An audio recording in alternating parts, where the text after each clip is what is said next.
heart is full of hate. He butters, cries, and a dark shadow falls over this troll.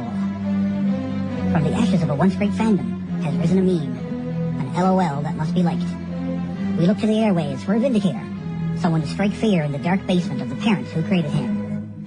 The battle between fan and smart has begun. With a head on his shoulders stands the smart fan, a speaker of truths, with a voice of silence, and a radio show of justice. This is Ring Rust.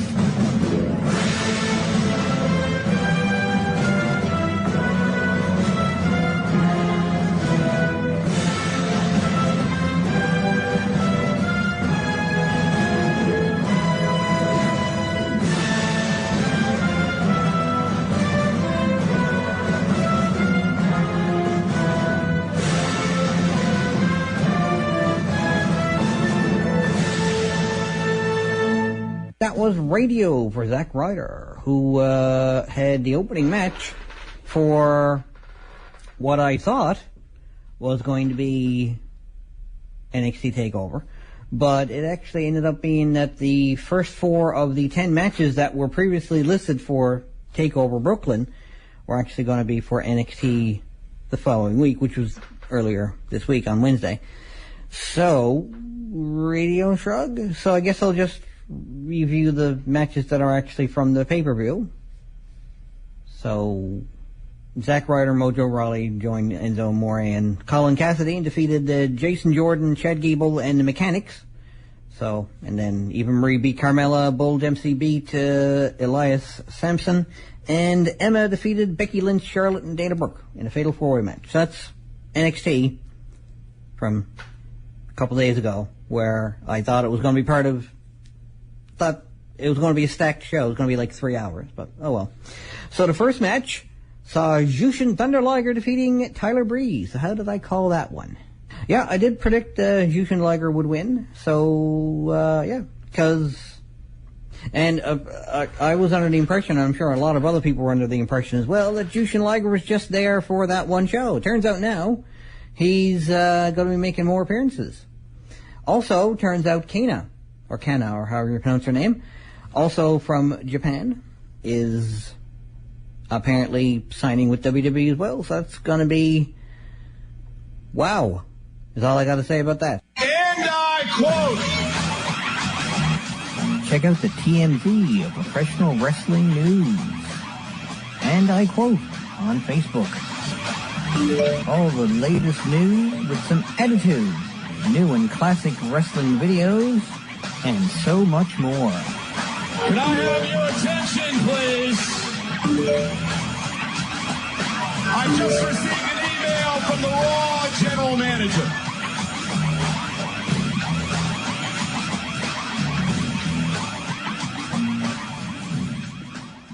This is Fat Boy Mark Cerrone. You're listening to Ring Rust. So back to the review of NXT TakeOver Brooklyn, which took place from the Barclays Center in Brooklyn, New York.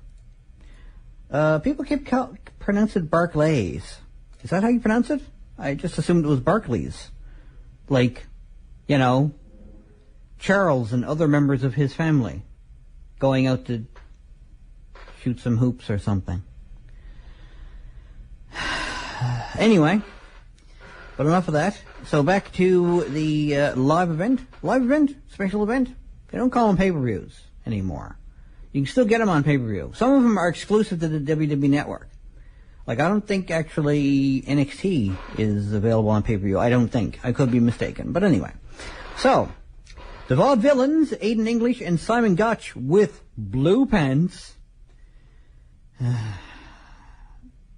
Yeah, I haven't actually seen her in action until TakeOver. And literally, someone is singing the Price is Right theme as her entrance theme. Literally. And that only happens, something like that only happens on the independent circuit and in NXT. So, it's ridiculous, and that's what makes it entertaining. So, the Vaudevillains, Aiden English and Simon Gotch with blue pants in their corner, defeated Blake and Murphy with Alexa Bliss in their corner to win the NXT Tag Team Championships. Yes, I predicted that as well. I don't know if I've been predicting, I don't recall, I should say, if I've been predicting they're going to win the titles every time they go for the titles. I don't know. I don't remember. I'd have to look. It would require research into what I do, and I'm not really going to. You're listening to Ring Rust Redux on Gerbranology TV.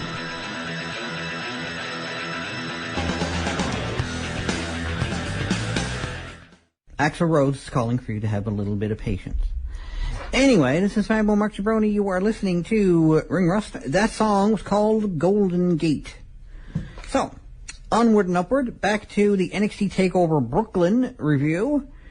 So next up, we have Apollo Crews defeating Ty Dillinger. So, given that Apollo Crews has been getting video packages, and Ty Dillinger has been Ty Dillinger, I, of course, took the huge leap and assumed that Apollo Crews would win this match. And guess what? Apollo Crews won this match. And how long was it, shall we? For almost 5 minutes. So, it was the shortest match of the show. Even longer than the Tyler Breeze match, but then again, the Tyler Breeze match had Jushin Thunder Liger in it. None of the matches were overly long. The women's match was 18 minutes. And the NXT title match was 21, almost 22 minutes. So, yeah, they gave a lot of time to matches that needed a lot of time and didn't give a lot of time to matches that featured Ty Dillinger. And, well, Apollo Crews. We'll see how Apollo Crews develops, shall we? Because after all, he's built to be a champion, you would think. You're listening to Ring Rust Redux on Gerbranology TV. So next up, for NXT TakeOver Brooklyn from the Barclays Center in the aforementioned Brooklyn, New York. I don't know if there's any other Brooklyn. Anyway, probably not. Next up, we had Samoa Joe defeating Baron Corbin by submission. Just over 10 minutes, almost 10 and a half.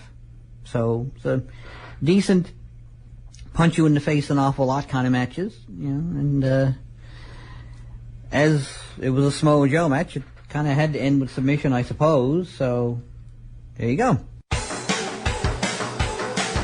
You're listening to Ring Rust Redux on Gerbranology TV. This is Fanboy Mark Jabroni. You're listening to Ring Rust.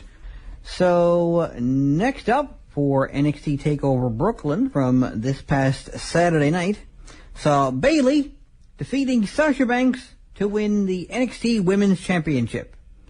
Now think back to that Elisa Barkley song, if you can, and say, yeah, I kind of can see Bayley coming out, or someone like Bayley, not necessarily Bayley herself, but someone like Bayley, to come out to that theme song.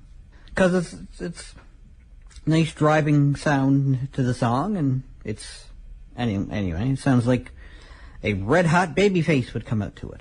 So, one of them Dudley Do-Rights with their white cowboy hats and all kinds of other good guy analogies. I predicted that actually Sasha Banks would defend, and trust me when I say I have never been happier to be wrong. You're listening to Ring Rust Redux on Gerbranology TV.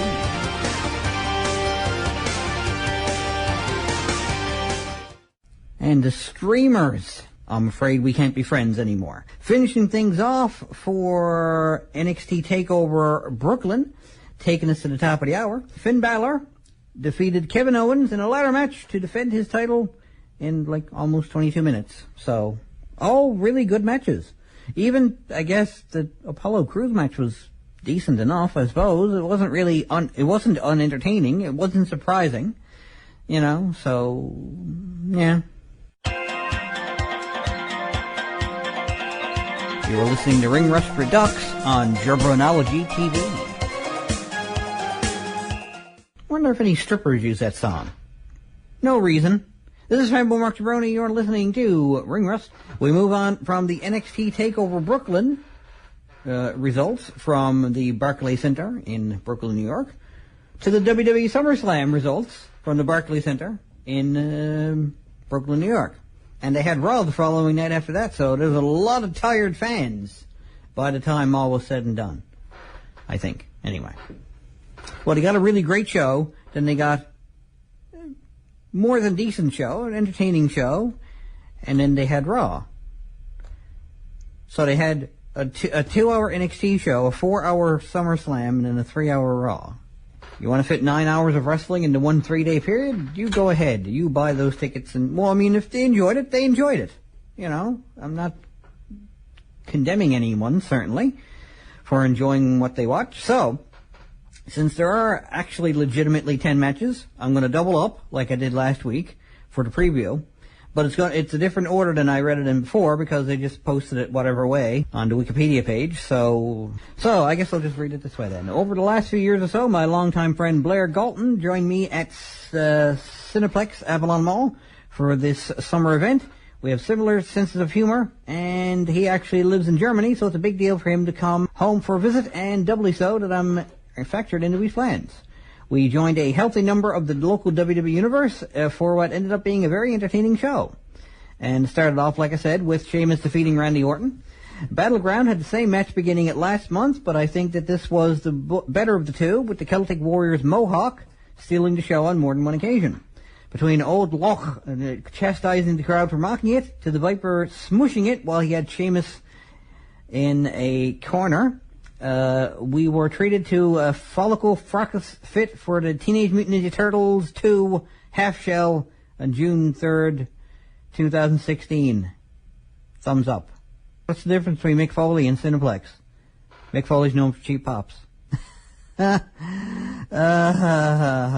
Stewart started off the show, joined by WWE Hall of Famer Mick Foley, since he was nervous about seeing the likes of Brock Lesnar and World Heavyweight Champion Seth Rollins backstage. During the show, Stewart showed us why he's been successful in comedy when interacting with various WWE superstars backstage. More on the host later. Match 2 was Primetime Players successfully defending the WWE Tag Team Championships in a fatal 4-way. The belts are still hideous, but Darren Young and Titus O'Neil still hold them after Big E Langston and Kofi Kingston were joined by Los Matadores and the Lucha Dragons in an ultimately failed attempt to snatch them away. Much like at Battleground, Xavier Woods was the star of the match. Hashtag tricep meat is all I'll say. He was going on about, anyway. He was going on about pretty much everything he could think of to go on about. So, any match with the New Day in it usually ends up being a winner in my books. So it was made twice as good with the addition of Kalisto, Sin Cara, Diego, and Fernando, who were able to add a high-flying element to the bout. You were listening to Ring Rust Redux on Jabronology TV.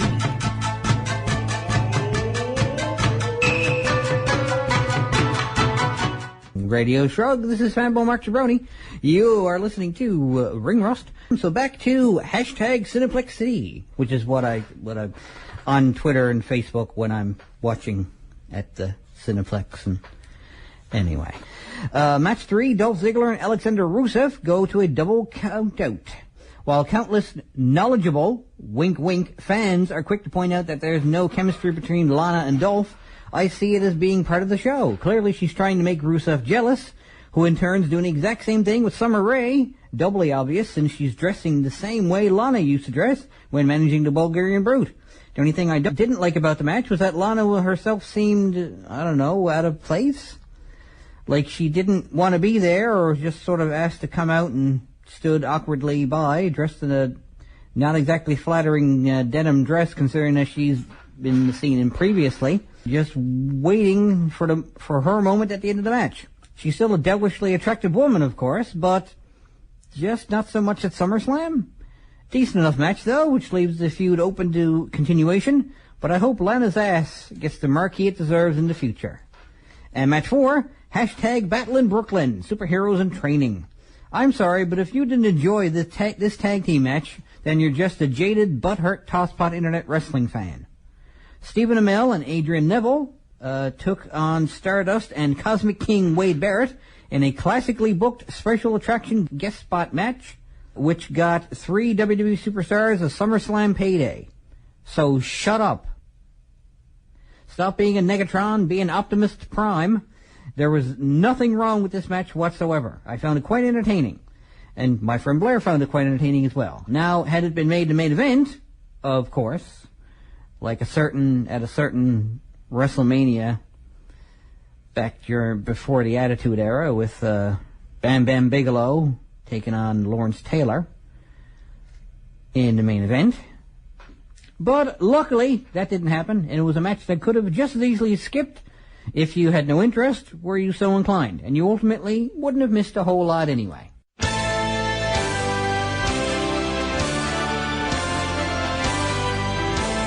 are listening to Ring Rust Redux on Jabronology TV. So match 5, the Triple Threat Intercontinental Championship match. Did CM Punk comment on Ryback's staph infection? I have to assume so, though I never officially heard anything. Anywho, I went into the match assuming that The Miz would take advantage of every opportunity and walk away with Arnold Schwarzenegger's favorite championship, the IC title! Because Mr. Freeze. And that's precisely what he tried to do. Though I predicted he'd snag the belt, I wasn't disappointed when Ryberg successfully defended his title, with Big Show putting in a decent enough performance considering both size and age.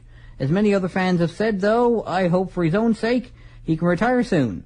Though if World Wrestling Entertainment kept offering me checks like he must be getting, I'd have to admit I'd have the hard time walking away too.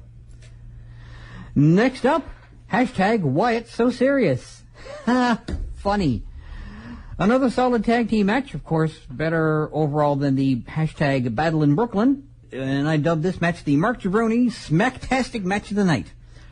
For good reason. Bray Wyatt and Luke Harper are harsh opponents, and Dean Ambrose is more than happy to absorb harsh opponents, with Roman Reigns ready to Superman punch a biznitch at any opportunity. Hopefully, if the previous tag match actually angered you, nerd, then this one calmed your... Well, I can't really say that, I guess. It relaxed your memories.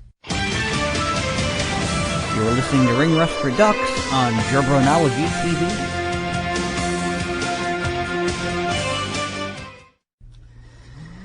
Match 7, title for title. The world dominates the United States. Champion. The match more or less turned out the way I expected it to. Seth Rollins defeating John Cena to become the semi-unified WWE World Heavyweight Champion and United States Champion. Though I certainly didn't expect how he got there, or the white ensemble, or the guy in the Cena shirt looking disappointed that he didn't catch the Chain Gang Commander's shirt when it was thrown to the audience. FML, he must have thought. Seeing Jon Stewart getting involved, though clumsy and somewhat forced though it might have been, was a surprising twist that I never would have anticipated. Making Raw the following night a must-see for, I have to assume, a lot of fans.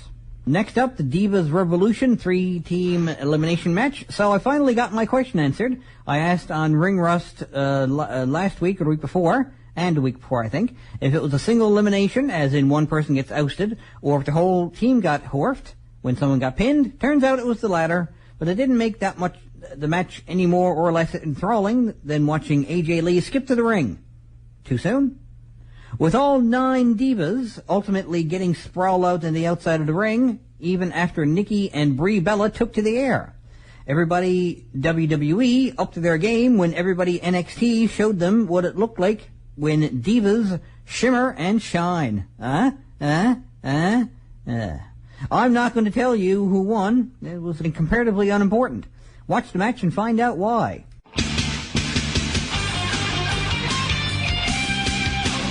You're listening to Ring Rust Redux on Jabronology TV.